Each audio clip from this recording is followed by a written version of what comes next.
Brace the rudders! Raise the sails! Raise the sails! Captain, an unidentified ship is approaching. Over. Roger.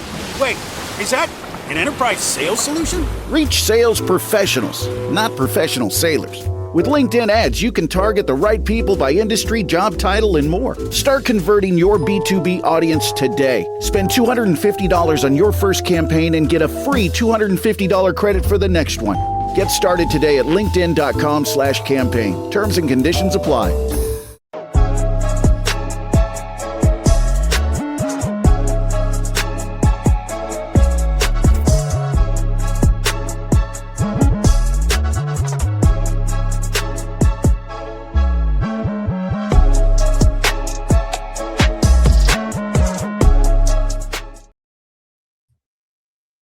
Hi everyone, welcome back to the Social Media Derby.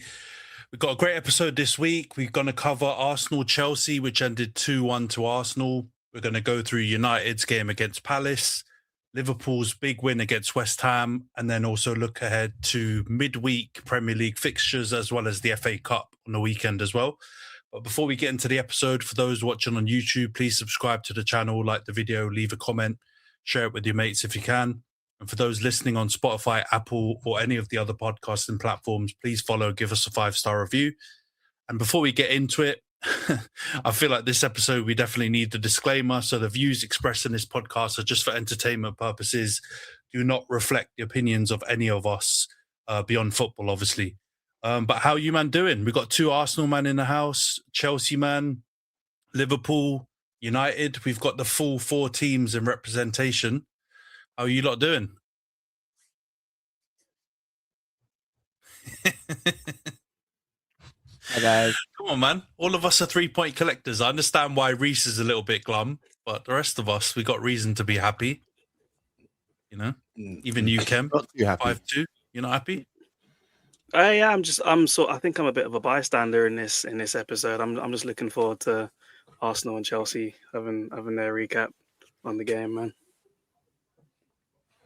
Especially Rhys.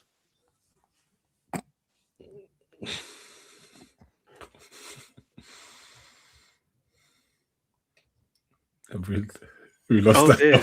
I thought we did. Oh dear. I genuinely thought we did. Well, It's a good start. We go again. Oh, I was like, that is such a long pause. I knew that at least what was going on. I knew it. Oh, right.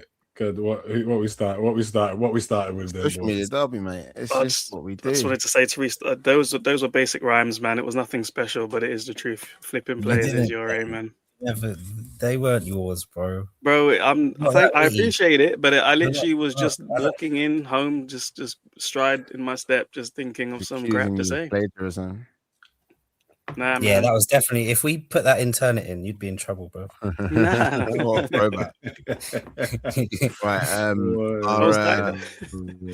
Our long-suffering host, man like Antony, has actually just seems to have some technical difficulties. But I think we're meant to start with what else would we start with? The big. Liverpool 5. What was Liverpool's score again? 5-2 West Ham. That's not what we're starting with. No, that's not what we're starting with. We're starting with Arsenal, Chelsea. That's what we're starting with. We're starting with it. Oh, he's back. He's back. No, he's not. Mate, just like Old Trafford, man. Do you want me to read the outline and just ask you guys about the game? Yeah. I mean, I would love to talk about Someone take the role. Heyo, man. Did you enjoy the match, bro? What did I make of the game? What Yes, did I sir. make of the Arsenal versus Chelsea? It wasn't pretty, but it was effective. It wasn't our finest performance. It wasn't. But I think at this point in the season, I think just getting the 3 points is what matters. So it doesn't need to be pretty right now. Just 10 games left. As long as you get the 3 points, I think that's all that matters. You can't really be. Yeah, it was a bit shaky. Not our best performance, but I think after a week off, I think maybe it could have been a bit better. Looked a bit more convinced when it went down to 10 men. That was a bit disappointing. But yeah, ultimately they didn't offer much. I don't think it was like an unfair result. I don't think we played very well, but I don't think Chelsea can say I think they had more possession than us, which I was surprised at. But I think that was a bit of a. I think that was more of us just not having zero control. As I said in the group chat, Zubamendi has the bozo gene, and that scares me. That man definitely has a strain of the bozo 26.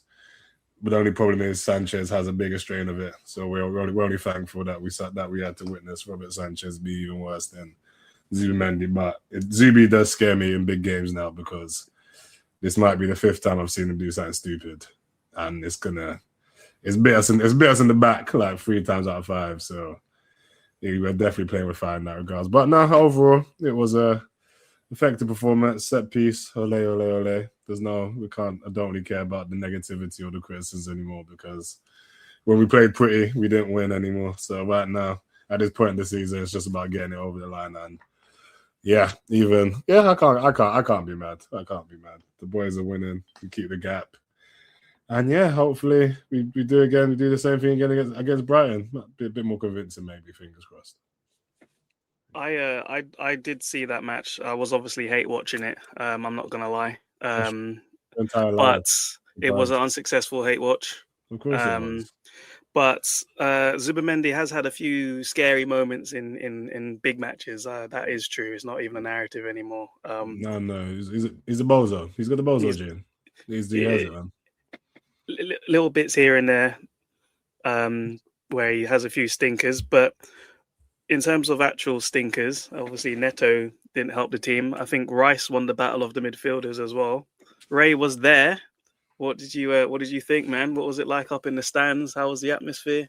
Did Chelsea sing anything? Live from the North Bank. You know what I was saying. Chelsea's away support. I'll give it to them. They are like rowdy. They're good. Even when I've like seen them not doing so well in games or like having passages of play where they're not really in the game, they're quite vocal, to be fair. Arsenal was quite vocal, I would say, to be honest. Like the Emirates was like loud for the Emirates.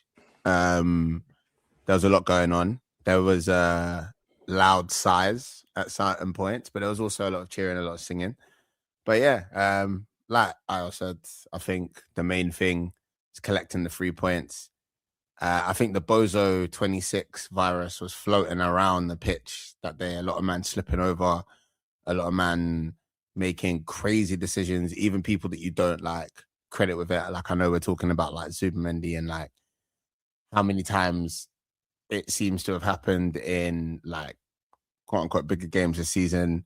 An uncharacteristic mistake from Declan Rice, which like putting the ball out for an unnecessary corner when he had a bit of time. I think it was in the second half, but like stuff like that, especially in a game with fine margins where, like the other team are posing a threat from set pieces as well. I think it's just inviting pressure that we don't need to. And I think in terms of the shaky bits, those were the shaky bits or the worrying bits during that game, inviting pressure when we didn't need to. I probably count like 8 or 9 occasions when players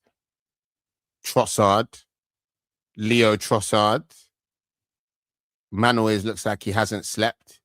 He did not sleep on Saturday night. He was clearly deficient of something. Man was trying to, the Benzema meme, like, wallahi, brother, he's playing against us. I promise you.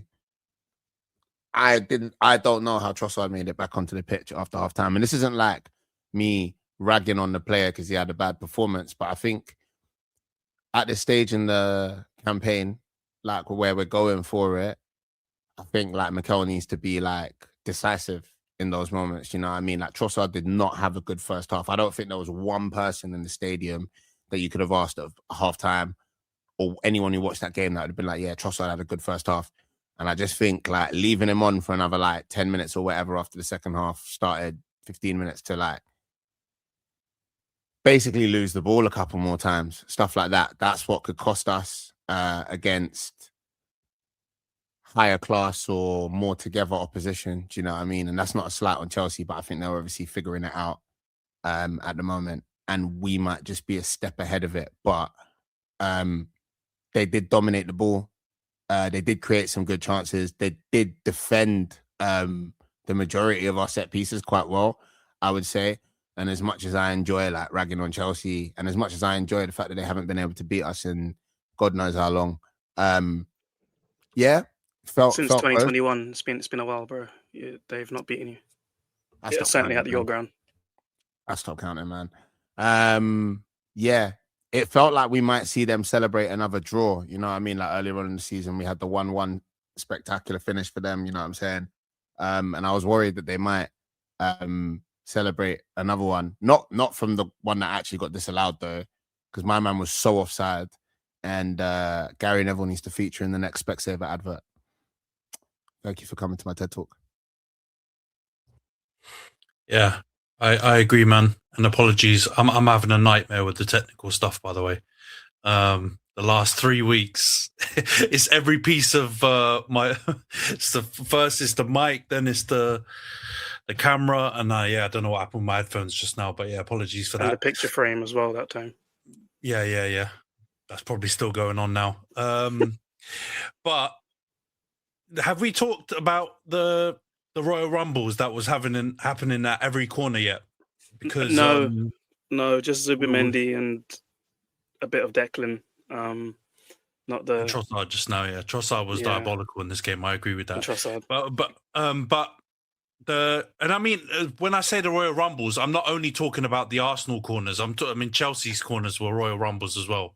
Like it was happening on both corners, both sets of corners. But Rhys, I don't know. Do you have any kind of any feeling about that? Because I know there was one particular corner where I think João Pedro got absolutely mauled by Saliba, and then he got punched in the face by Raya, and there was no kind of no intervention, nothing. Do you feel hard done by, or do you feel like both teams were doing the same kind of thing? Sorry, do you know what? I just I was looking at some of the bits from the game, and as you mentioned the Royal Rumble, I just see 1 second, I'm going to send it to you. Yeah, that was mad. But I don't think that can be used as an excuse as to obviously it's as to what happened in the game. But yeah, that made me laugh. Anyway, yeah, I think Arsenal were physical on corners. I think again it's the thing of consistency, and obviously 1 week something will be given, the next week will not. I don't think I can be too mad at that when obviously it's the same story, same pattern, letting ourselves down when we're trying to compete to win or get something from a game. I think I don't think we played that bad. I think we restricted Arsenal a lot from open play. And of course, obviously, in the set piece off, they did win that, but that was always expected. Like, you can't go machine for machine with Arsenal when it comes to set pieces and expect to come out the other end, though, right? That is wild.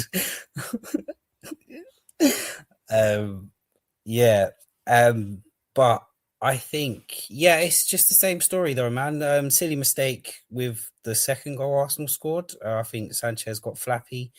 And then Neto with the red card, just stupid again.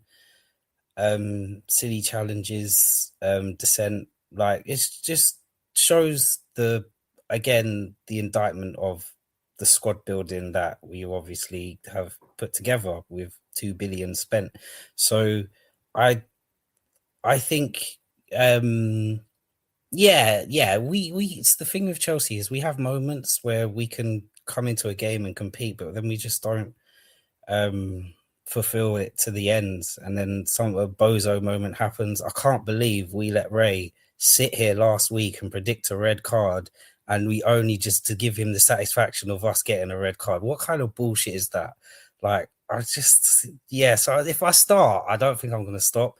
So I'm trying not to go into it. But we most definitely let ourselves down this game.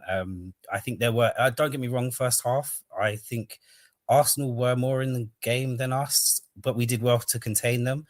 And then second half, we came out fighting, but then it's just the same thing. We concede the goal through a bozo moment and then just let ourselves down with a red card so we can't actually get back into the game. So I think a couple players can sort of hold their heads like from this game, but again, it's the same thing with the petulance and just there's no sort of real leadership out there on the pitch, and it's an indictment of obviously the money spent. And it's just like, I don't need to say much now because they're just proving it week in, week out on the pitch with the squads that's been assembled. So, but in all, just another week of letting ourselves down after trying to compete. So, Yeah, I was looking at the stats after the game. And for 10 men, apparently you guys had close to 60% possession and had almost double the passes in the game. So for a team down to 10 men away at ground you haven't won at for a long time, I think you lot did okay overall. Like, don't get me wrong. With 10 men, I think we actually did do well to sort of compete, but it's just like, it's always like letting ourselves down, man. It's like, you can't come to Arsenal and expect to walk away with something when in the Premier League, when they're going for a league title. And the worst thing is, like, they went 2-1 ahead when we had 11 men. So, like, but the game we was playing, I had every faith that we could try and push to get back in the game. So it just shows, like, where we're sort of at, and like the red card just made it even worse. Like, no matter how much of the ball we had, it was always going to be difficult against that Arsenal team with like 11. So I think the thing that was baffling for me anyway, watching, was that kind of challenge. I get it, like it was a counter attack. Martinelli, I think, had one. Quite a few moments where on the counter he was looking like he was going to hurt you guys, but it was the 70th minute or something like that. So I don't really understand why Neto made that decision literally like 2 minutes after getting the yellow card. And I think there was some rumors out there, or Neto himself said that he didn't know that he got the yellow card, the first one. And I've seen some clips today where the ref literally walks right up to his face and gives him the yellow. So it's like, I don't know what's going on. It just seems like a lot of your players are just, you said it there, man. It's a lot of petulance. It's a lot of stupid red cards. It's not like super physical, dirty challenges or anything like that for the most part. It's a lot of stupid, bad decision-making. So, I think you've got like a bit of a culture problem within your squad at the moment. A lot of dumb things being done. Because you mentioned it, you did just go 2-1 down, but before then, the most threatening moments I could think of were coming from you guys. So you were firmly in the game. You played really well at the beginning of the half. And bad decision making. And you've put yourself in this position now. So 2-1, what's that? Three L's to Arsenal and a draw, or a 1-1 win, whatever you want to call it, this season. It's not looking good. I'm going to go back to the Arsenal lads, because there was quite a lot of conversation in the group chat about the open play performance. Ray, you were obviously there at the stadium, so you got to see it live. What did you make of the performance of your attackers in this game? I know you talked about Trossard, so maybe you can, we know he was shite this game, but what about Saka and Gyökeres and Eze? Do you think they worked well, or do you agree with some of the things in the group chat that it wasn't the most effective game for your attack? I think it's a game of fine margins. I think we were a little bit off the pace. Like, the thing about it is, I think it's like the connectivity between the players. And I think that's the trickiest thing. When people are saying like our forwards, our attackers aren't playing well, I think sometimes goals and assists probably cover up for performances that have been similar to performances where they haven't got any goals and assists. But like we've had a little bit of luck on our side. And I think like there were several times yesterday when I didn't feel like we had a little bit of luck on our side. There was a time in the first half, I think, when like Saka and Gyökeres were trying to link up, and Gyökeres has played the ball through for Timber, and it almost looked like Timber is almost seeing like, oh, Saka's doing a cut back that way. He's obviously going to play the ball to Bukayo. But like, so like Saka's there like, why haven't you played the ball to me? Timber's there like, right, you played the ball to me, and Gyökeres is there like, what's going on here? And it's just the little bits and pieces that aren't really like, I think it's like more like a team chemistry thing than like effectiveness or like quality or performance thing. And like people are tired now, and I think like getting a bit shaky. But yeah, something about it wasn't gelling. I think we looked quite a bit better when Trossard came off. I feel like it seems like I'm dogging on Trossard. He really did stink though, in the nicest way possible. Like it was terrible. And I've been a Trossard defender many times on the pod. Today will not be one of them. Yeah. As a little bit like lackadaisical, a little bit off the pace. Had a couple opportunities, like just not like there enough. Gyökeres, similar stuff. Like, do you know what I mean? He got himself into a couple of good positions, but like I would say like it was a bit disappointing, and I'm extra disappointed in these particular scenarios with him because like again, if you watch the sporting comps, like I didn't expect him to dribble through like 9 man and like dink it into the top corner. Like that's not what we were looking for. But where is the flat track bully that I was promised, bro? Like when you're getting the ball from the keeper, route one, over the top, it's just you and the defender. I don't care if it's Chalobah or whatever, bruv. Like, do the thing. Like, do the thing that you're meant to do. Put your head down, give man a little bit of shoulder, knock him flying, and bang it. Spang it. Like, that's what I'm expecting. I don't want you to be Mr. Finesse. I don't want you to do bare R1, R3 skills, bro. Just deposit. Yeah. Why are you not doing that? That's your job. Bruv, he tried to stand up Chalobah, and I've never been more sad in my life. I saw it with my own eyes. Hey, I could have cried. I could have cried, bro. Watching Gyökeres in a foot race with Chalobah was probably one of the funniest things I've ever seen. Bro, it's actually so, like, I want to believe, man, but that boy, the way Chalobah did the slide tackle on him and he like screamed in his face, I said, look, you can't be getting sunned by Chalobah, fam. Like, that's just unacceptable. And it just, as I said in the group chat, the man just, he just can't dribble, man. Like, it's just not, whatever he did in Sporting, it's just not translating to the Prem, and he doesn't need to dribble. He just needs to kick and run. I know, but I don't think he's got the pace to do that. I don't. He just doesn't look that fast compared to these defenders at all. Like, I can't. Like, it's alarming. Like how bad. Like, he gets that ball, puts his head down, and there was not one point yesterday where I thought he's going to outpace Chalobah or Sarr. Like, I'm not in any point in that game that I think he had to beat them at any point. And I was like, that is baffling to me. And the ball came up every time, like the ball went down the channel, and I was like, okay, this is the time. And it just would lead to nowhere. And I was just like, oh my gosh, this is painful. There were a couple of times that he may have had like a moving head start, like, you know, like when he's in motion and the guy's running from standing. No, I'm just being real, innit? Like, there were a couple of times when he did beat his man to the byline, and then there was invariably nobody there for the cutback, or the cutback was not the right cutback. Do you know what I mean? But yeah, it wasn't pretty. But as John's, I'm not calling him any of the stupid names that he put in the chat alongside his questionable comments before the show started.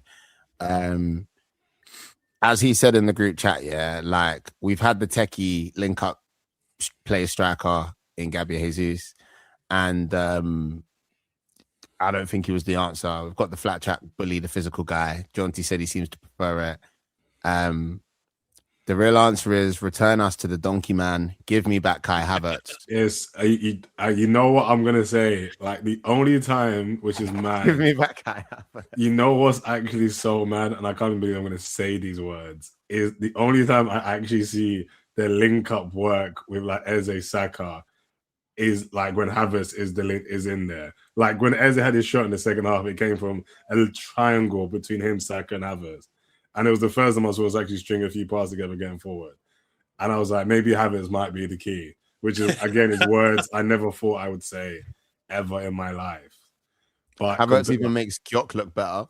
Yeah, exactly. This is what I mean. It might be something with Havertz there, because he just because even honestly, that link up, it was just quick one-touch pass with him, Eze Saka, and it was just boom, boom, boom, and then Eze gets a shot off Fanley. And I was like, I didn't see that in the entire first half, and I was like, wow, you just sub off. And like Gyökeres, you can link up. Obviously, we've seen him against Brentford. He was doing well with the link up. Like, so I'm not even shitting. I'm not going to shit on him completely, but it's just the difference. It seems to be with. I think just because Havertz is a good he's a good technical footballer. I guess that's like the difference. He actually he's a technical footballer, so he's got ability like that on the ball. Don't let John see you say that. Let him crash out. Let him crash out. The technical word sends his head to Mars. I don't know why it was. But I agree with you. But I agree with you though on that, because the thing is about the Gyökeres thing. Even when he played well in those games where his link up was better, it's still not fluid. It's still not like one touch, little intricate, like, you know, little Rondo style, like give and go type touches. He's still linking it up in like and I'm not going to bully him, but it's still a clunky way. It's still not like it's not a fluid way when he's linking up really well and he's super effective. But on this game, I hear you. Like, he is a flat track bully, I think. But I think the reality is you've just got to lower. You've got to lower the teams that he's going to be able to bully. Like he flat track bullied in Portugal, but if you think about it, it does kind of make sense that level for the most part would translate to a kind of mid to lower tier Premier League team, unless you're playing against the top, like, you know, playing against the Benficas and Portos and stuff. So maybe that just is his. Yeah, Tottenham well, rubbish, bro. Yeah, exactly. That's what I mean. Rubbish, like, as much as we're looking at it now, like his fastest game against Tottenham, he looked absolutely diabolical. And like, I'm not gonna hate on Gok. He's had good moments, but yeah, you can see the difference when he comes up against a capable team, and it's not pretty view as I said. No, and I like Chalobah, by the way. So this is not a dig on Chalobah. I actually think he's a pretty good centre back, but he's not like Chelsea's top tier. Like, it might be Colwell and Fofana. You know, Chalobah might be the third centre back, or he's fighting to get in there. But you know what I mean? That we're not talking about a top like 5 Premier League centre back that's wrapping him up. We're talking about, you know, a backup centre back at Chelsea. So yeah, man, he should be able to. It's not even about technique. He should be able to just like he did with Dragusin, just out muscle the centre back to just drive past him, but he couldn't do it. So yeah, man, it was. And can I add something as well? Rhys, don't go running, because talk us about your boy Cole Palmer, bruv. Don't run, don't go nowhere. Don't go. And, you better stay here. And Rhys James, if you have time for that as well. No, Rhys James is quality. Rhys was good. Yeah, his leadership is great. No slander about Rhys James when your boy chipped off to Madrid because he couldn't handle the pressure in the league. Shut up. Ever. He was a better vice captain. Sit back in your chair, bro. Don't talk about like that. How many red cards is your captain going to lead them to, bro? Rhys was good in this game. I don't know what you're talking about. Rhys was a baller. Rhys had a good game, man. At some point, is the captain going to tell his teammates to stop getting sent off? I'm just asking. I'm asking about his leadership. Game, man. Stop fishing, and it's not just up. You can't control all these guys on the pitch. Then don't give me armband. Then give it to someone who actually can. I can talk about Cole Palmer though. I can talk about. Yeah, let's talk about Cole Palmer. Talk about him, bro. Trash. He's the last few games. He has been poor. His decision making as well has let him down. I think there was one chance, particularly, I remember he picked up the ball and I think he had a couple of players ahead of him and he just shot and it was wayward. But I said it last week. I think he's trying too hard. I think the pressure of not playing as much and trying to get a spot on the plane, I think he's overthinking it. Whereas when he first came, he might have played with a bit of freedom, no expectation on him. I feel like now there is that kind of pressure, and it's kind of maybe not getting to him too much, but I think that coupled with sort of being in and out of the team hasn't helped his game a lot. And I think he's just thinking too much about playing well, what he can do to get into the England squad, or just trying to be that guy again. When I just feel like you don't need to overthink your game too much. I feel like we've got enough players around you that you can play you don't have to play all out by yourself. So, but I also thought it was weird because he ended up on the left a lot, which is not his game either. But then sort of you had Enzo in the middle, and obviously this refusal to play Garnacho, which I absolutely love, sort of is kind of blocking. So yeah, he's so it's kind of like he's going to shift Neto out to the right. So I just thought Palmer was sort of rotating from the left to the middle, and I just don't think it was working, to be honest. But yeah, he does need to step up. He's missed a few gilt-edged chances as well, particularly the game at Leeds, like where sort of, and Burnley as well. He had a couple of chances. So I definitely think he does need to do more. Like, I do agree with you, Ayo. But yeah, like I said, like I know there's a player there. Like we all know that, but I just think he's definitely caught up with this whole World Cup hype and trying to get on the plane and being absent. Because when you're absent, you got to remind everyone what you're like and like the player you are. But I just feel like he's doing too much right now. But hopefully it will come. Like we've still got a couple months left of the season, so I just hope he can pick up his form, to be honest. The thing that I found most concerning, right? Because you can miss chances. Like the open goal against Leeds was bad, but I mean, a lot of good players have missed chances. He was just giving away easy passes, though. That's when I was just like, Cole Palmer. I've never seen. I mean, I've seen games where he's trying really hard and everything's just not working out. But it's like when he's struggling to make a 5-yard pass, and it's just like he can't find a teammate. Because I'll be real, João Pedro played well in this game. He was an absolute handful, and Saliba and Gabriel. Like they know they've got a good match when he's playing. At least in this season, they've had some good scraps. But Cole Palmer was not linking up with him well at all in this game. And I think it was Paul Merson. I watched a video saying that he thinks Cole Palmer's missing Nicholas Jackson. And I know Nash is somewhere going punch in the air because he told us about this like a few months back. But if we do think about it, Cole Palmer's best performances were when Nico Jackson was in the team playing alongside him. So do you think it's maybe just a case of he hasn't found anyone in the attack that, he's got a good link up with and he can actually play with on a level? Because I do understand if you're playing with Neto, I know he's effective, but he's a bit of he seems like he's a bit of an airhead football player. He just like kicks and runs. Garnacho you've already talked about it. And then there's not many other options up front. Do you think it's maybe he's lacking some people to play alongside him?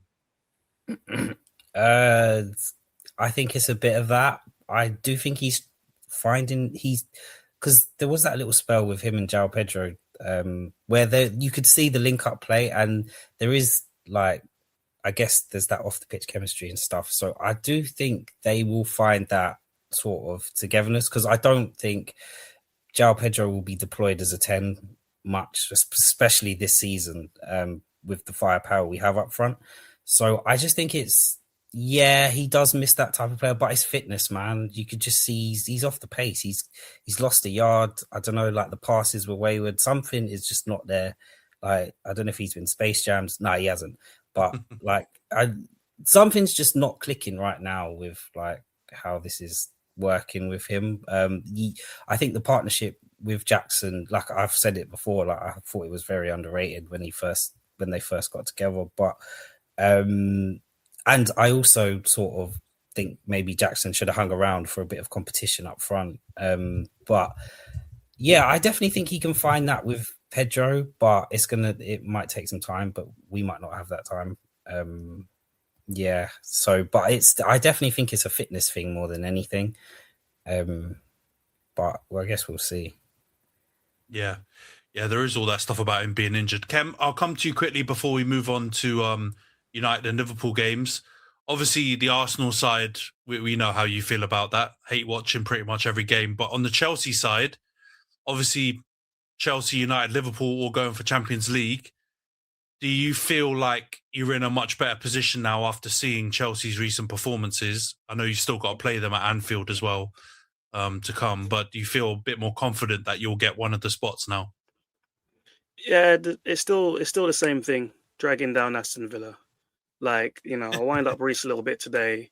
I'll always wind you up, but it's still very much team Red Cartel Super League. Like Villa are shaking right now. I think they've not won in like 2 or 3 matches. So, and they're still in Europe. So that's the main priority. With the match, it wasn't actually a hate watch. I hated watching it. Like that match was awful, bro. That was so crap. Like, let's be real. As fans of look, Ray, Io, and wherever Lurpak is right now, obviously you don't care. You're gonna like, you win the league. That's what you want. It's been 2 decades, yeah, whatever. But as fans of the game, that is disgusting, man. What we're watching right now is appalling. Like, what we're seeing is. There's actually talks of like the lawmakers now like changing the rules on corner just to stop this shit, because Arteta's legacy is this, man. We're making Royal Rumble jokes, but every team is now doing the same garbage. We saw it on Monday. Man United's like 8th Monday match or whatever at Everton Stadium, man. It's just trash, and you guys still keep getting away with it, and I'm sick of it, man. You know, like that Jesse Pinkman was like, you can't keep getting away with this. I'm just tired of it. Like, Chelsea let the country down. Why are you blaming us? If Chelsea let the country down as well by just not getting a draw there, man. But also like their own goal that they was own goal somehow always involved in your games, but like they should have had a penalty before that. And they should have had a penalty in the second half. Like, you guys used to scream about the referees all of last season. And, like, it's safer in the octagon than it is in the box against you guys, yeah. Saliba is always strangling someone. Rhys is fighting. Every single freaking corner is assault. And somehow, like, with every camera, all these damn video assistant gammons, they still keep missing it. And I'm just tired of it. I'm tired of it. You're always harassing the keeper. It's just shameful, man. The ceiling could not be any lower. Keep being than tired, it is right bro. now, bro. Keep being like, tired. You can say I'm projecting, whatever. Enjoy your prem. The quadruple is on. You must. But like, it's just garbage, man. It's so.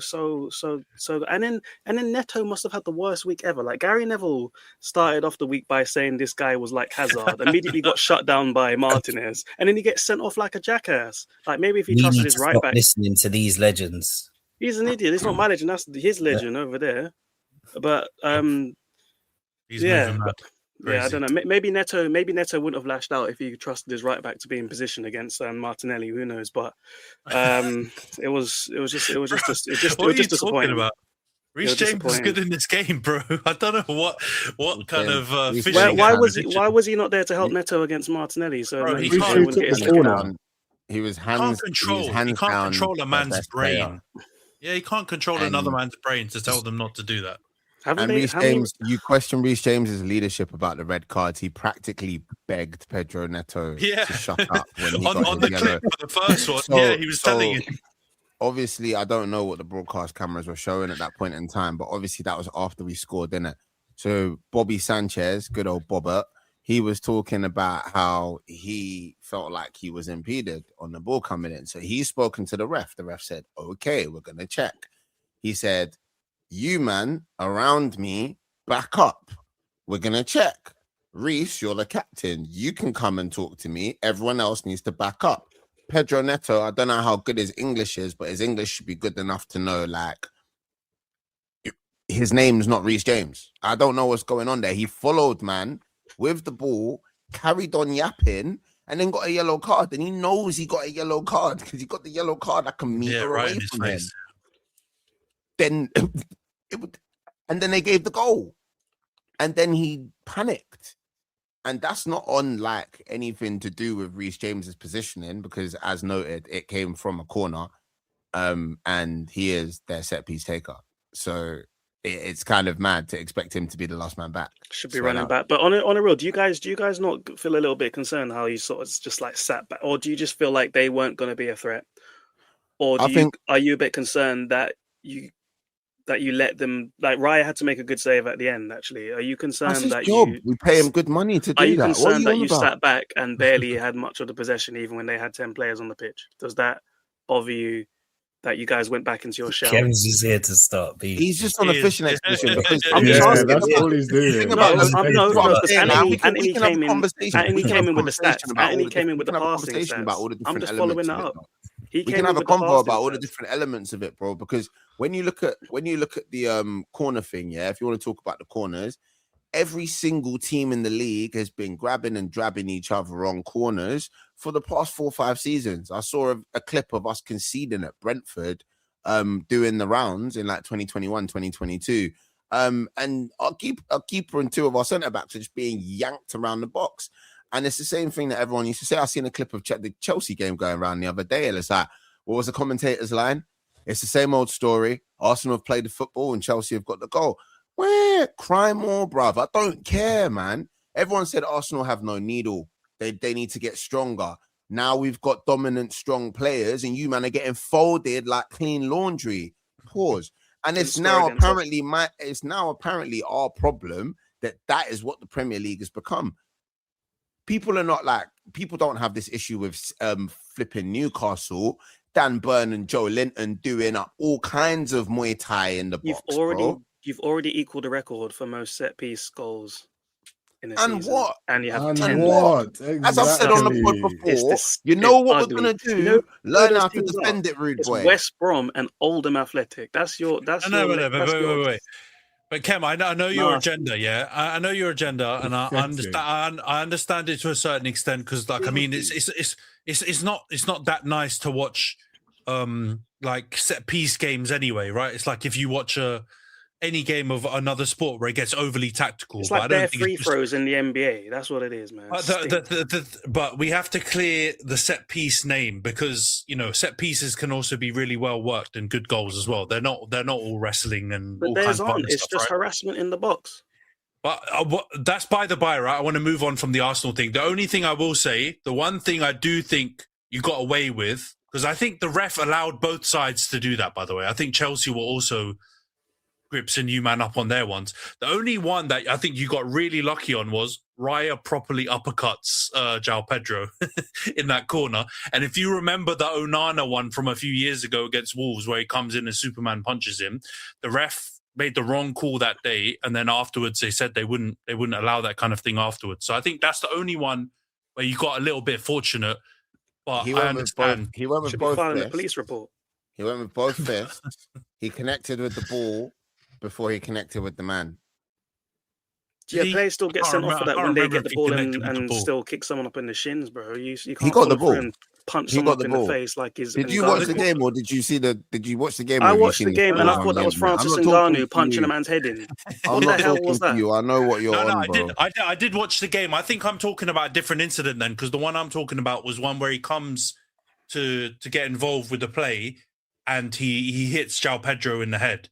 And the ball doesn't actually come. It's not Raya hitting the ball. It's like gone off somewhere else. And he gets kind of away with it because it's kind of like the Onana one where he comes to get involved, but he doesn't actually connect with the ball and he takes out João Pedro. But to be honest, the ref, I think, at the beginning of games will say to both teams whether or not they'll allow certain things. And I think it was very clear he was very liberal on both teams' corners because Chelsea were doing some of that stuff too.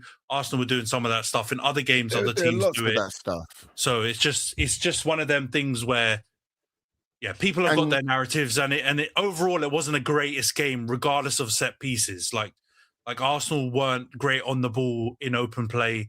Chelsea also weren't great in open play, and it was just not the greatest game. It was a London derby with a lot of stuff on the line. Like Rhys doesn't want to lose. Yeah, it was scrappy. It was scrapey. Rhys doesn't want to get his cheeks clapped, because he's trying to maintain his managerial prestige that he's working on there. Arteta's obviously, his very illustrious black hair is starting to go grey at the thought of actually not doing it again and coming second again. So everyone's got a little cagey air going on, and I think that's why when we got the lead and that man advantage, we didn't go after a third as much as we should have or could have. But the narrative about when people only want to talk about the refs when it comes down to this thing happened against this team, it's we get on here every week and we talk about how inconsistent the referees are in the Premier League, and we talk about it with an attitude of it being bruv, I've seen refs play advantage all season long. I saw on Sunday 3 times when the ball was 70 yards away with an Arsenal player on that counter-attack, and the ref brought it back 70 yards and not booked anyone.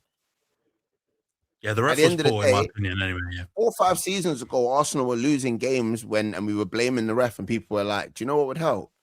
If you put the ball in the back of the net more. So we started doing that. I mean, I agree with Yaya Chappelle, man. That was hideous. That was yeah. Bro, that was such a weird. That was such a weird. You're not obliged to watch Arsenal, bro. Everyone's talking like, oh, we're inclined to entertain you, bro. Like, don't watch them. Watch your team. Your team won against other opposition. You're in a title race, man. You're in a title race. You just got to get wins. That's what you got to do. Like this is what. Yeah, man. People very rarely down. But the idea that we're ruining the quality of the Premier League is like, I get like Khem's trying to like run a joke, but the thing is, yeah, there are people, believe it or not, there are actually people dumber than Khem in society, and they actually do believe this stuff. Generally, Yaya's dumb. Like, Yaya Chappelle's dumb. All right. I think Yaya's got an agenda. I think Yaya's on an agenda. And I think he's been clipped in a way to promote a further agenda by a broadcaster that has an agenda. They put Yaya Toure up on Sky Sports and they said won 3 titles with Manchester City. They put Patrick Vieira next to him and they put his goal scoring stats. Because he doesn't represent you. He's a Man City ambassador. He deleted that from his resume. He don't want to. He doesn't do that. You man are mental, bro. That guy's won the Prem 3 times. You're talking about like, oh yeah, he scored this many goals with us. Come on, man. We know what them man get paid to do, innit? Like, but like, come on. Daniel Sturridge was, he was blessed to be on the couch with those 2 ballers, man. But anyway, from refereeing decisions in that game, let's go to Man United Crystal Palace 2-1. Another win for Michael Carrick, 6 wins out of 7. We're up to 3rd, ahead of Aston Villa. I saw some stat that when he joined, we were 11 points behind Villa, and in 7 games, he's managed to wipe out that lead.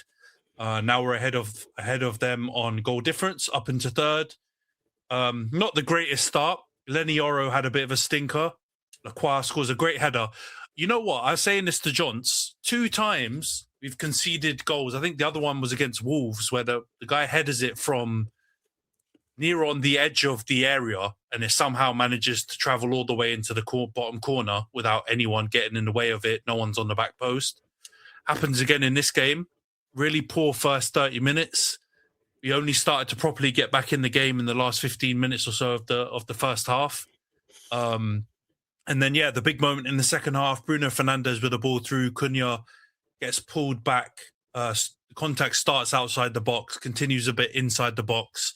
And apparently, because I was baffled, I said it in the group chat, I thought the penalty I can kind of understand because of the rules and what we've seen in other incidents in the season so far. But the red card baffled me. I thought it was mad harsh. And then I read something about the official reason why, and I want to get you man's opinions on it. Apparently, the reason why Lacroix was sent off was because he didn't make a genuine attempt to play the ball. And that's the reason. If you deny a goal-scoring opportunity without genuinely trying to play the ball, then you get a red card. And I do remember an incident. I still think it's very harsh in this one, but I do remember an incident when we played Brentford away this season, and we got our cheeks clapped by them. But at 2-1, we got a penalty, and I think it was Nathan Collins at the time completely yanks, pulls back Brian Mbeumo, and he should have been red carded for this exact reason, but he wasn't. And then obviously Bruno misses, and we go on to shoot ourselves in the foot. So that's the reason why they've said. I still think it was mad harsh, but that's what they've said as the reason. So anyway, Bruno tucks the penalty away, and then Sesko with another great goal, and we win 2-1. It was pretty dead after that, to be honest. They didn't have any chances. We had some half chances. I was begging them to try and get the 3rd goal so I could get a correct score, but alas, we stuck it at 2-1. And yeah, man. What do you make, Razor? You got your hand up. What did you make of the game and that decision for the red card? No, I had my hand up. For correct scores. Oh yeah, I think that was one of mine. Nearly everyone had that. It was only me and Nash who didn't go for 2-1 in that game. That's why you're 6th and 7th. Yeah, supporting United does not equal knowing ball. But honestly, I think like it was. I remember like when we talked about like the game where you guys were unlucky. Well, You weren't unlucky to lose. You deserved to lose, but you were unlucky to not see an opposition player sent off in a similar fashion. But like, yeah, below the game kind of thing. I think the other way personally. I think by the law, it is a red card. I think the penalty is the bit that I didn't like too much, to be honest, because I feel like the contact started outside the box, and I feel like Cunha ran into the box and then decided that was when the contact had become too much, which it looked very like artificial in terms of how he went down. I don't think he couldn't have kept running. He was definitely impeded. It was definitely a foul, definitely a red card for me. But I think if you start getting pulled back outside the box, it's almost like in like the NBA, like somebody's trying to like foul somebody. Someone's trying to foul somebody and he's flopped. And he's flopped like that, and they've gone, oh, well, that was a shooting foul now. And it was like, no, it wasn't. It was over there. It was over there. He's just like kind of danced his way towards the rim after he's been grabbed. And, you know, the penalty was given. I've seen the replays where his boot is on the line. So they've said that when he decides to go down, because he did decide to go down, he wasn't pulled to the floor. But, yeah, I think it's, you can't really ask for, you know, as a defender in that situation. I think he was trying to pull him down outside the box, knowing that he was probably, but he should have known he was probably going to give away a red card. And I don't think it was completely necessary at that stage in the game either. So, yeah. But Crystal Palace, yeah. Sad. Sad bits for their season continue. United kind of on an uptick. Expect them to tuck him away, and yeah, you lot can continue your hatred of Villa, which pleases Khem despite his hatred of you. Mate, I don't. He's the one with this red cartel thing. I would love nothing more than everyone except Liverpool to get top 5. But I just think that Villa will drop down. It's my head over my heart on this. The way they're playing at the moment. Unai loves the Europa League. At some point, he's going to have to make that decision, I reckon, because I think Villa have got all of us, except maybe Arsenal. They've got Chelsea, obviously, in the midweek. They've got United in a couple of weeks' time. I know they've played Arsenal twice already, but I think they've also still got Liverpool to play, if I'm not correct, at Villa Park. So everyone's going to have a chance to take points off each other. So let's see, man. But yeah, on the penalty one, Cunha definitely flops.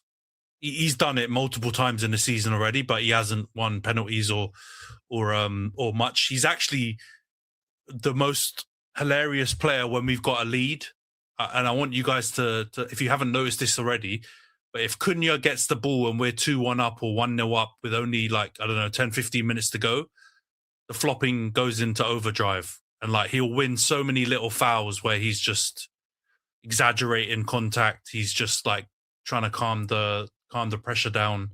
And he's actually one of the best players I've seen us have in that situation. I think he did it at Anfield a couple of times. He definitely did it at the Emirates after he scored. And he's done it in a lot of high profile games when we need to kind of just chill things out. But yeah, I was happy with the result, not super happy with the performance. We obviously peppered them quite a lot after they got the red card, but I don't really pay too much attention to that. That's what you should be doing against 10 men, in my opinion. But yeah, Sesko, I think, is probably the biggest. Sesko and Bruno are the biggest positives, I think, to come out of this game, because I think Sesko's goal was top quality, proper striker's goal. And Bruno, again, with the assist, I think he's on, is it 13 now? So he's getting up there in assists. So yeah, happy with those elements, but other bits slightly shaky. Aya, what did you make of the game, bro? Yeah, no, I just think it's rich that man there that sat there crossed-armed can complain about our football when we're seeing people like Cunha flop. And I think that's even worse for football than when you watch things like that.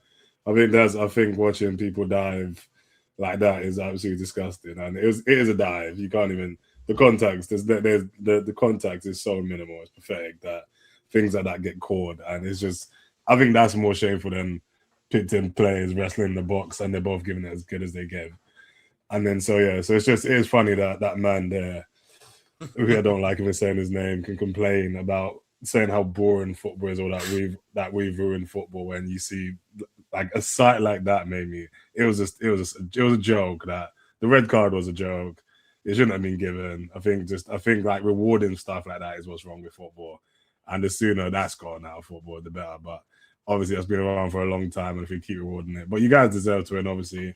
But obviously, the red card did change the entire the whole context of the game just completely went out of it once the red card happened. And it could have been a good game. I think Palace always give you guys a good run for your money. No matter when you play them, they always seem to make it a game against you guys. So yeah, I'm disappointed with the refereeing, but I'm not surprised by poor refereeing decisions. Bruno looks like he's just been flying. His form has been ridiculous. Got credit where it's due. That ball for Sesko was just ridiculous. Like, gets it out of his feet with one touch and then just absolutely puts it on, literally perfectly placed on his head. So gotta give Bruno credit. And yeah, I can't fault character with him. He's unbeaten, isn't he? I don't think he hasn't lost a game. So like, that is, yeah, considering where you guys are in the league, you must be there. What Amrin put you guys through. Yeah, I can only imagine what this feels like, because that must have been some serious trauma what you boys have been through the last couple of years. So it must feel good to be unbeaten for a period of time. Abusive relationship, because we went through this with Ollie as well. So now it's like we've got this. He's our savior, and then the jury's still out on Carrick. Long term, you got to keep an eye on what he's doing. The one thing I will give him lots of credit for, because I don't know if I can give loads of credit for the turnaround, because like you said, it was a couple of incidents that happened in game which he didn't have much control over, that I think flipped the script on this game. But the thing that I asked for last week, and I think you man that was on the pod turned on me and said I was asking for too much after all the results, was that he brought Sesko in when Sesko had been firing off the bench, and he took Ahmad out, which is, I think, pretty much exactly what me and Nash was saying before his internet cut out. I don't know what that was. But yeah, he did the changes that I think the supporters were after. So bringing in Sesko, taking out Ahmad, and I think Sesko had a decent game overall, but he had the big moment, which is key. And you talk about the cross from Bruno, I actually think the movement from Sesko is class as well, because I saw some analysis on it where he's like, he goes to run in between the two centre-backs, then pulls at the last moment when the centre-backs stopped scanning, and just nips right in front of him to get the header. So, that boy's flying, man. Definitely the jury was out on him. Doubters were out after some of them stinky performances he was having in the early part of the season. But he's found some form and confidence. And it looks like that duo together. I've been watching after the games, like Bruno's always going to Sesko to give him like pointers on where he should be making runs, etc. And I think hopefully that's going to be the combo that we see from a United fan perspective going forward. Bruno crossing it to Sesko, break the record. And then, hopefully we can stay in the top four. That would be amazing. But 2-1 win, just keep it pushing. But I will say, the last time we had 3 days or 4 days between games, we had that stinker at West Ham, which we got very lucky to get out of with a point. So I'm a bit concerned with this Newcastle game because, as those listening to the pod will know, there's been lonely midweeks where my team's not been playing. And I think they're not used to playing midweek, man. They're not up to scratch. So this Newcastle game will be a big test. But Newcastle's stinking, guys. I don't know if you've seen Newcastle's recent results. They're wanting Howe out. They're losing their mind up in Tyneside. So hopefully we can stick the knife in and get a win there. I mean, our record, you're talking about Chelsea at Arsenal, our record up there stinks. So we need to get a win there. All right, let's move on to Liverpool then. 5-2, big result. I think everyone in the pod, apart from me, went for a Liverpool win. So I'm guessing I've got to give up some explanations. Antony, bro, what is wrong with you? West Ham have been cooking. But, he's a hater. That's what he is, man. He's such a scumbag. I was shaking my head when he did his prediction. I was like, what's wrong with him? I was wrong. Ended 5-2. I mean, this game could have been all kinds because there were so many chances. Both sides had loads of chances. And I mean, the nerve of you, Khem, to chat about set pieces when I swear at least 3 or 4 of your 5 goals were set pieces. You're That's a how bad cheeky West Ham fucker, are. aren't you? You're a That's cheeky how bad fucker, they aren't are. you? Yeah, That's well, how bad they maybe. are. He's a hypocrite. It's what he is, mate. It's what Liverpool fans are. I mean, that's just they- it's in they their were- they- nature. Can I just say, someone was They were talking decent goals, about though. They were decent set pieces. I'm not someone a was set talking piece about snob. play acting, yeah, as if he doesn't watch his team when it comes to play acting. I just want to just clarify, like, his own coach runs onto the pitch to get in people's way. That's how much dark arts, crappy behavior they do. So, yeah, Are you Cunha defending will my player drop with on the that? floor, but he's felt contact and he's dropped down to the floor. You Shut guys will up do and talk everything about the possible team that you to supposedly freaking sport, bro. fall over Wearing a the Liverpool most jersey, you got a disgusting, Liverpool background. You can't disgraceful keep thing. You Arsenal haven't out your scored against mouth. us this season. I don't want Talk to hear you about talk your against us, game man. against Score West against us, Ham then you then. chat Why to are me. you so keen to talk about us? Liverpool, West Ham, 5-2, good win. Yeah, West Ham are trash. Like we that's 2 wins we've had them against this season. Their record at Anfield since going back to even before Ning Yu was born. I think they've only won like twice in that time, maybe once. Like it's bad. So yeah, I know. Do you know what? I'm always negative. I could jump straight into it and just and present facts. Like they actually had like their XG was better than ours, and our goals were from set pieces. And they actually had quite a few chances on our goal. Like Alisson was under pressure, but I'm not going to be negative today. I'm actually going to be positive after a win. Ekitike got a goal and assist after the guy who's still in single digits with his predictions was trying to shit on him and try and even compare him to the guy who wears permanent Timberlands over in North London. So how dare you? But you know, back to usual with Hugo and his aura, outstanding. Cody had a good game. He did have a good game. He missed a sitter. I'm not going to lie. There was one that was like ridiculously easy to score and he still found a way to miss it. But he scored again against West Ham. That's how bad they are. He's got one home and away. Deflected and found its way in, but fair enough. Rio was still more exciting than him when he came on, but credit where it's due. Like an all-round performance, actually supported his fullback.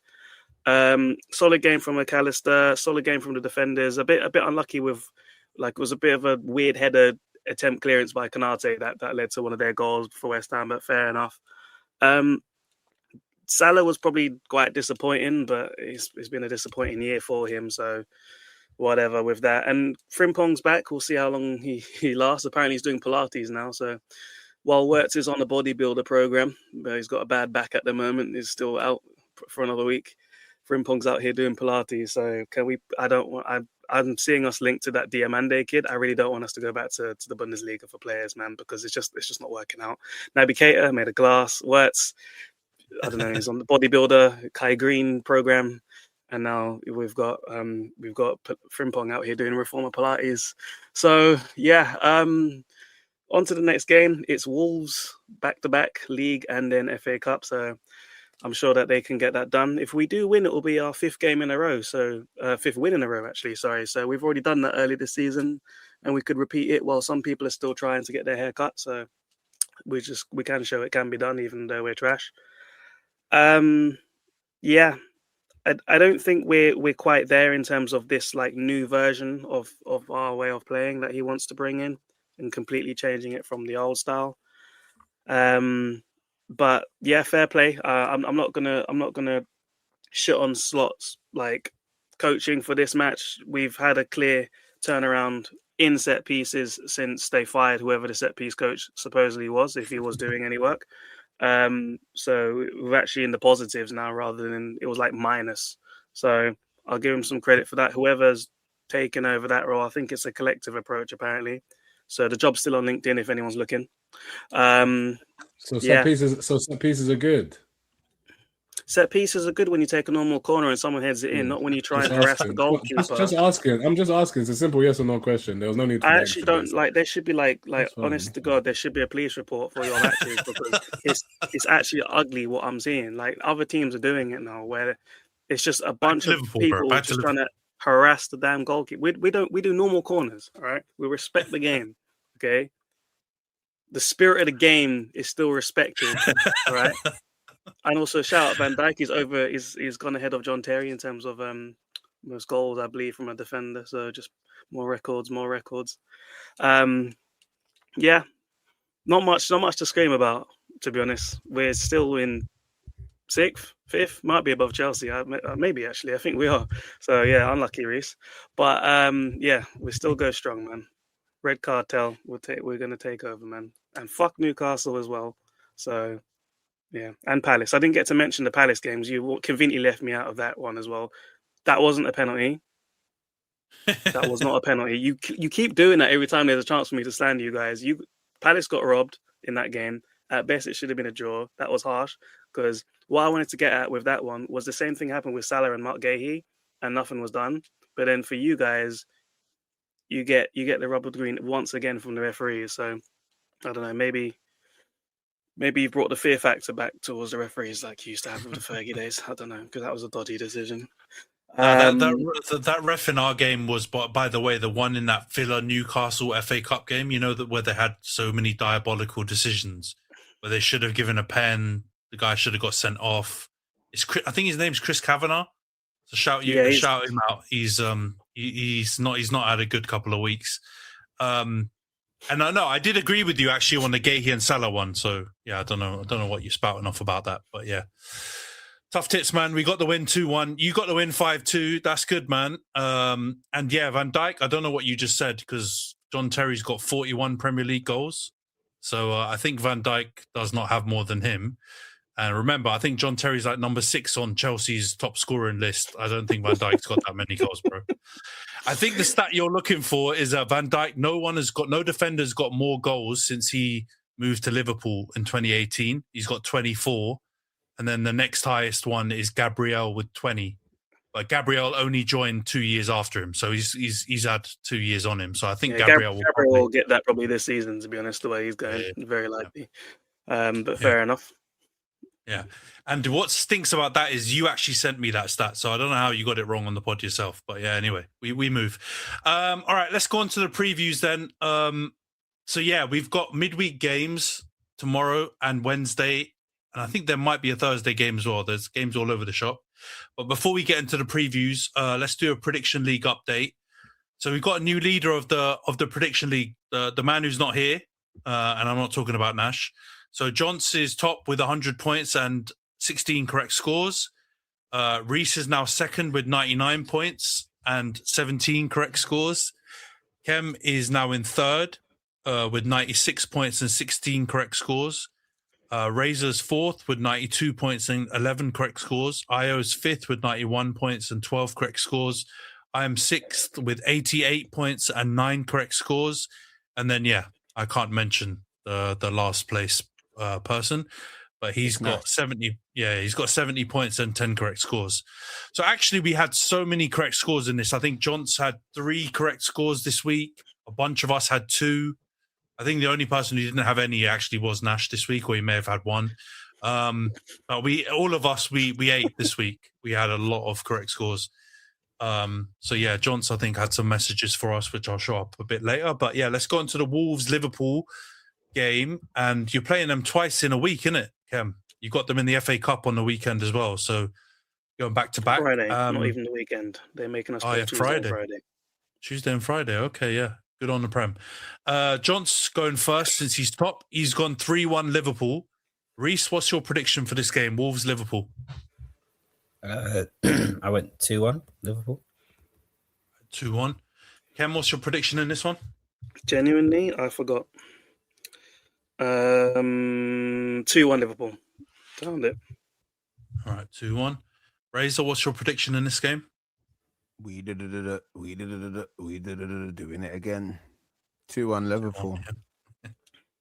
All right, 2-1 again. Io, what's your prediction in this one? 1-1. Oh. Bro went absolutely like I was absolutely nuts for predicting 1-1 Liverpool West Ham, and he's done 1-1 Wolves Liverpool. Wolves have had good results. West Ham have had 0. There is a big difference between West Ham and Wolves. Have you seen West Ham's results? They've been cooking, bro. They've been getting points every single game except for that Liverpool one. But I hear it, man.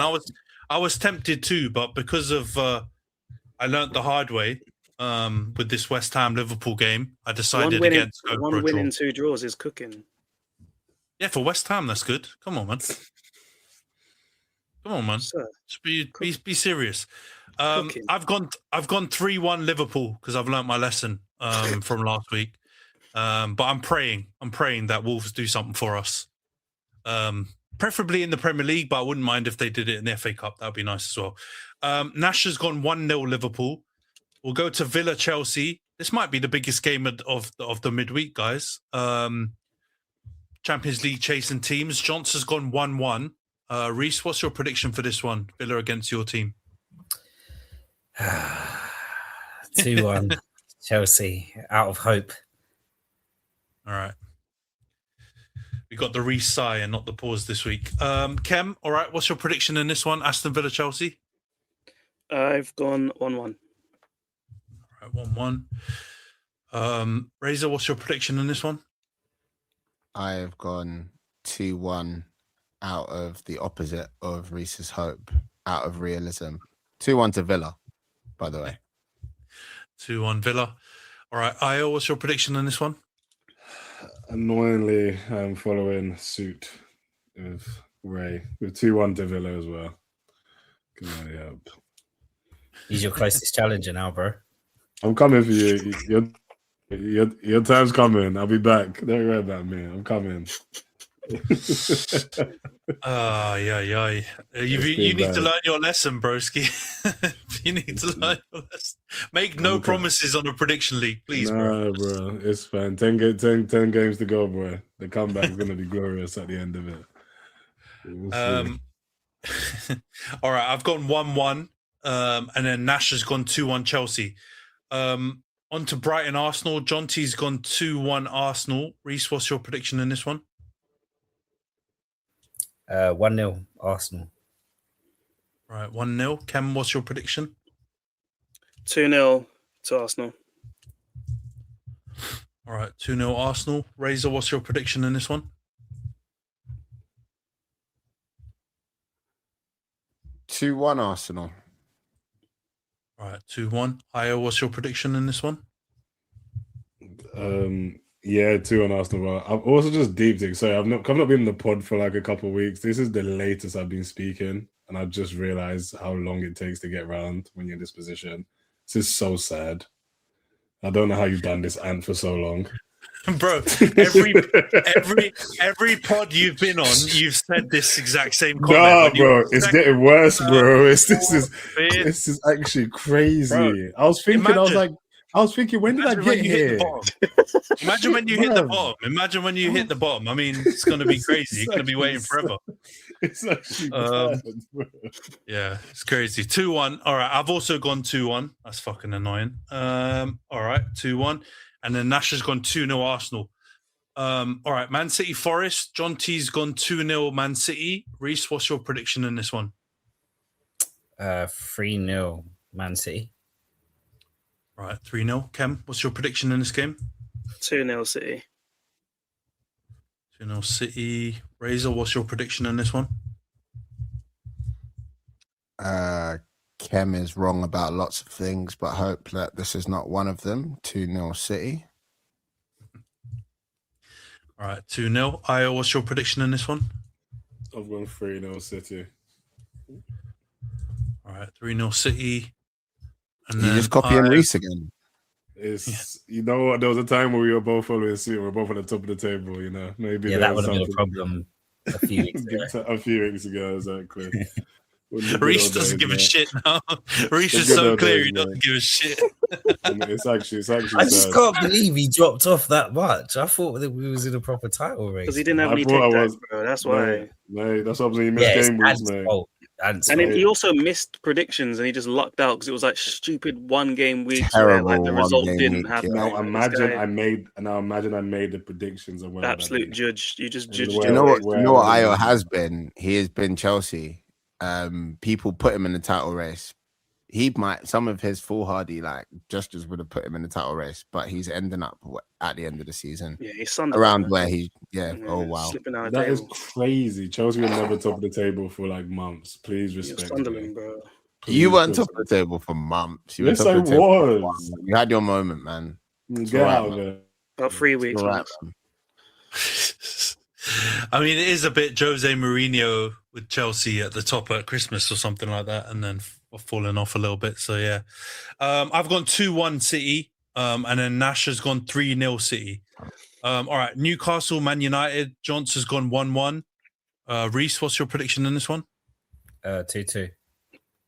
All right, 2-2. Khem, what's your prediction? Newcastle United. 1-0 to Newcastle. All right, 1-0 Newcastle. Razor, what's your prediction in this one? 2-2, but 1-0 Newcastle sounds quite nice, you know. Sounds wonderful, man. You know, so some might say hater, but you know, I rise above it. Io, what's your prediction in this one? God's sake. Yeah, 2-2 as well. Oh God. You've had a stinker with this one. Just I've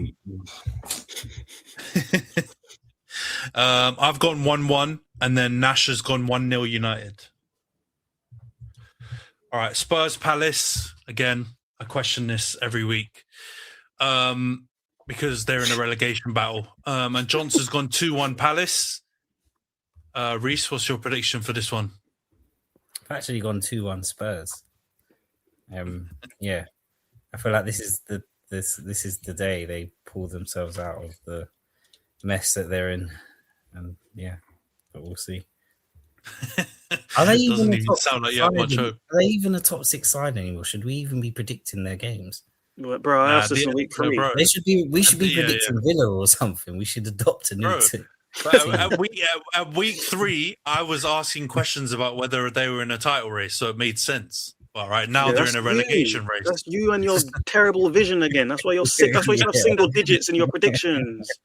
And Right, for the regrets second time this on this week. pod, we remind you that being a fan of Manchester United Football Club does not equal Honestly, knowing anything about football. You still have single digits on your predictions. The key to that is I posed the question: are Spurs in the title race? You man all just lost your head. I didn't say they were guaranteed in the fell title off the race. minute you said that. Yeah, bro, it's great. They beat us in Bilbao. Take that, Spurs, you fuckers. All right, Razor, what's your prediction in this one? Spurs, Crystal Palace. 2-1 Palace. Eagles. Wait, did we get... Wait, Rhys, you went 2-1. Sorry, I skipped Khem. Khem, what's your prediction in this one? Spurs, Palace. 2-2. This is the 2-2. Thursday game that you were on about, by the way. Yeah. This is the Thursday one. I mean, who's going to wait out to watch this? They should have at least tactically put a good match in that slot. It's mad. TV game for these shits. Yeah. 2-1. All right, Razor went 2-1 Palace. Io, what's your prediction in this one?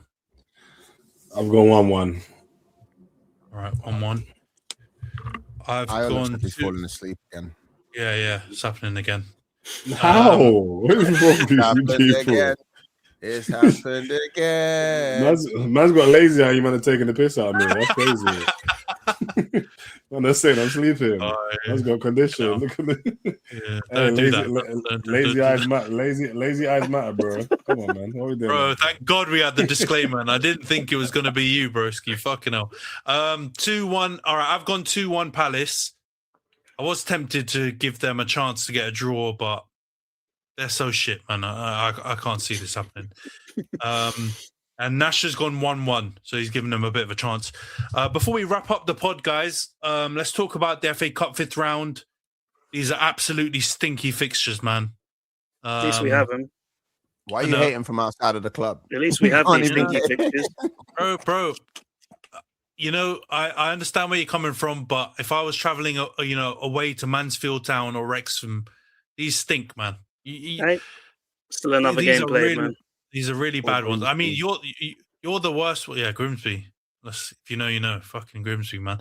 But Liverpool, you've got Wolves back to back. No one wants to see that twice in a week. That's such a I was offered tickets, but I turned them down. But you didn't even have tickets to get offered to you, bro. You have to wait till September. It's all right. I can go World Cup watch. game. What I was going to say, go and watch a friendly in Saudi, but there's probably not allowed to have friendlies going on there right now. Wow. Wait. Bro, no. But there was legit talk that we were going to have This is the friendlies real in reason Saudi. that we have the disclaimer. Yeah. This is No, the no, real man, reason that we have the disclaimer. relax. It's horrible what's going on out there. No, genuine, man. But we were gonna have friendlies in Saudi. That was what the rumors were over these weeks where we weren't in the FA Cup or in any of the European competitions. That's what happens when they heard you Just lot were on the way. Bro, relax. That's why we have the disclaimer. Fucking hell. Oh my Yeah, as I said before, these views expressed in the podcast are just for entertainment purposes. Yeah, go off camera. Scumbag. All right, Wrexham Chelsea. Rhys, are you actually expecting anything from this other than a bit of rotation, or do you even think you need to go full strength to try and get through? Like, how are you going to approach this game? That's a good question. I'm trying to think of who we've got after that, and if we've got another midweek game. No, we have to like we said in the round before, we have to kind of go for it because it's the only World Cup we have a realistic chance of winning.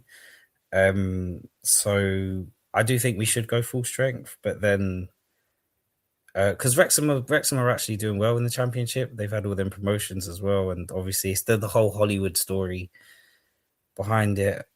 So I think they'll be up for it, and they'll look to give us a game.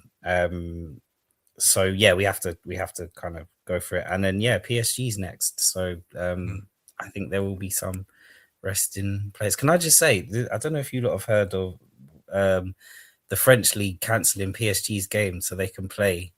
The league work. That's not a serious league, bruv. That's not a serious league. That little farmers league there. I cannot believe they've been given a weekend off because the fear of Chelsea is real. Nah, but they really want to beat us, so it's a bit peak. No, but, bro, you slapped them in the Club World Cup, though, bro. That's why they're scared. France. The whole nation is against you. They're shaking from Cole Palmer battering them again. That is wild. But yeah, I think I suppose if we've got PSG next week, I think we're going to have to rest some players. So I expect to see some rotation. Maybe Lavia can make another cameo. I was quite moved by him at Arsenal. I won't lie, just a little bit. Like he's pulling me back in. He's a good player. He's a good player, man. He's tidy on the ball. Yeah, he's just really comfortable on the ball. I just like, and his ability to just sort of receive the ball under pressure. But yeah, it's just staying fit. So yeah, hopefully he can rotate a bit, and yeah, we can get the win and go through to the next round, and maybe get a home tie so I can go down to the bridge. Yeah, I reckon we're definitely seeing Gui and all those other random dons that you have in the under-21s. But yeah, you've got PSG. Man, all the leagues do this, by the way. This is not only the French league. La Liga always move the fixtures around for the Spanish teams when they get into the latter rounds. It's only the Premier League that doesn't do anything for they don't rate English teams at all. We can't because we have 2 domestic cups. Probably if we bin one of them, then there might be a chance for them to do it. And actually, if they bin, let's say, the League Cup, the FA Cups, like importance might even grow. Because I think France had 2 domestic cups until a few years ago, and they did. Yeah, they were the only like foreign league that had similar to us. But I think it's also just like they could still be sly with it and move games to Mondays or like Friday, bring them to full Fridays. Cup, no? Yeah. I think it's still possible, but the league, I just think the league doesn't support it like Ligue 1 and La Liga and Serie A and all those leagues. They support their teams in Europe much more. But yeah, I reckon you'll definitely rest spare players for that game if you've got PSG on the Wednesday. It's away, isn't it? So that's away. Yeah, you're not going to play loads of first teamers, I reckon. Arsenal lads, what about Mansfield Town? What are we saying? Easy win. Are we going to see the Trout or what's his name? The centre back, the youngster. Salmon. That's his name. Rainbow Trout. Rainbow Trout. Don't be disrespectful. You don't know the Rainbow Trout scandal? Come on, bro. Don't be Who are we going to see? He's only a teenager. Leave him alone. Now, probably going to get some minutes from him. Hopefully, see MLS in midfield, which we were supposed to see at Wigan, but we were denied due to a Calafiori warm-up injury, I believe it was. Yeah, I don't think there'll be too much rotations because, as I have said on this pod before, I think Arteta might be a little bit crazy. So, like, there'll be rotations from, like, our first 11, but, like, there'll be some big names in there.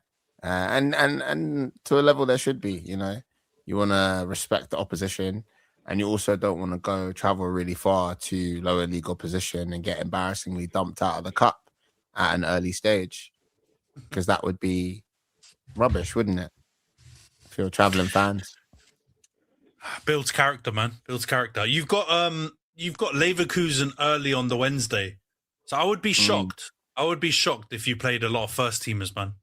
I know Germany's not that far away, but I would imagine. What do you mean early? Is it 5:30? 5:45 kickoff, yeah, on the Wednesday. I mean, Liverpool. You've got Galatasaray at 5:45 as well on the Tuesday. So you both got the early kickoff. So I imagine you're not going to rest and rotate too many players, and I mean you're not going to play too many of your first teamers, and you're probably going to rest and rotate as much as you can. I don't think you know Mikel Arteta. As Ray said. Come on, man. As Ray said, I promise you we're gonna see a solid 80 minutes. If Rhys is fit, Rhys is playing for some reason. I can Gabby Jesus is getting crazy game time. Norgard at centre back might be back. Yeah, I think Norgard exactly should come in. Fingers crossed, and then hopefully he just puts Rhys on the bench. Because Rhys needs a rest, I think that boy's legs are going a bit. He needs a day off. He needs a day off eventually, so it'd be good to put up. But yeah, who knows about that? But yeah, and I think you said, it should hopefully rest and rotate the team a bit. But yeah, maybe bring Big Maxi Bar, little young star boy. I think he's back playing for under 21s again. So you never know. And in Adidas adverts. Yeah, exactly. So it's an Adidas advert. Are you mad? Come on. Yeah, I mean, Mansfield aren't the team that did the big giant killing against Palace, was it? It was another team that did that, but yeah. I think that was Macclesfield. Macclesfield, yeah. Mansfield knocked out Burnley and Sheffield. So. Yeah. All right. So I mean, but you still should handle them. You should handle them even with the second string or even some of the youngsters, I reckon. But yeah, you've obviously got the Champions League, which I guess is a higher priority than lower league opposition in the FA Cup. Wolves, Liverpool. Khem, do you reckon there's going to be any changes from the midweek, or do you reckon you'll just try and slap them up twice in a week just so you can get out the way and head to Istanbul? Because you obviously lost the last time you went to Galatasaray. I don't know, because we have quite a thin squad, so he might actually just have to just play with what he's got. Like, there's barely any centre backs. So I kind of expect someone like, let's say, Virgil to play in both. I think the only rotation he could safely do might be Kirkes and Robertson, because Wirtz will still be out. Hugo will play up front. Maybe Gomez and probably Szoboszlai at right back. He'll do something dumb like that. He'll probably mess around with that. Maybe Frimpong gets some minutes. I don't think he played from the start. I think it's weird that we're playing them Tuesday and Friday. Honestly, I feel like we're going to stink up one of these two games. I can just see it. So it'll probably just be Friday, because, like, let's say we have a good game in the league, they'll quickly adjust to that. Like NBA playoffs, when they play every 2 days, the adjustments are amazing from these coaches, and then the atmosphere will be probably popping for those guys. FA Cup's usually got like good attendance, cheaper tickets, and those kind of things. So I don't know. I can see us, and Wolves, to their credit, we've said all season they don't get battered by the big teams. Like they haven't been. They've competed well against them. They've just lost by the odd goal against like the Uniteds. Even us, when he scraped past them, they drew with Arsenal recently. Like they compete really well, so I could see us stinking one of these two games up, if I'm honest, man. I'm not gonna lie, but at least we'll still play more than 40 games. Yeah, you would prefer it to be the FA Cup game, right? or would you actually, or do you want to lift silverware and you think the FA Cup's your best chance? If you have to pick one of them, which one? If I had to pick, like, let's say, pick one game to win and one game to lose, then I think I'd rather win the FA Cup game to still go on through that tournament. Because it's always good. You still want to win a trophy, but yeah, I don't know with this Liverpool team, man. Like, I'm not going to get gassed over those 5 goals because again, our XG was below 2. Stat merchants. All right, yeah, fair enough. Let's see how it goes. Yeah, no United to watch, so I'll just be watching on. You know that meme from watching out the window while everyone outside's playing. But yeah, it should be fun. All right, we'll wrap up. We'll wrap up the pod here. Thanks for tuning in, everyone. And yeah, don't forget to subscribe to the channel, drop us a like, leave a comment, share the video. And if you're listening on audio platforms, please follow us and give us a 5-star review. And we'll be back after the weekend's games to review this midweek, game week 29, and also the FA Cup 5th round. Until then, we'll see you guys later. Take care.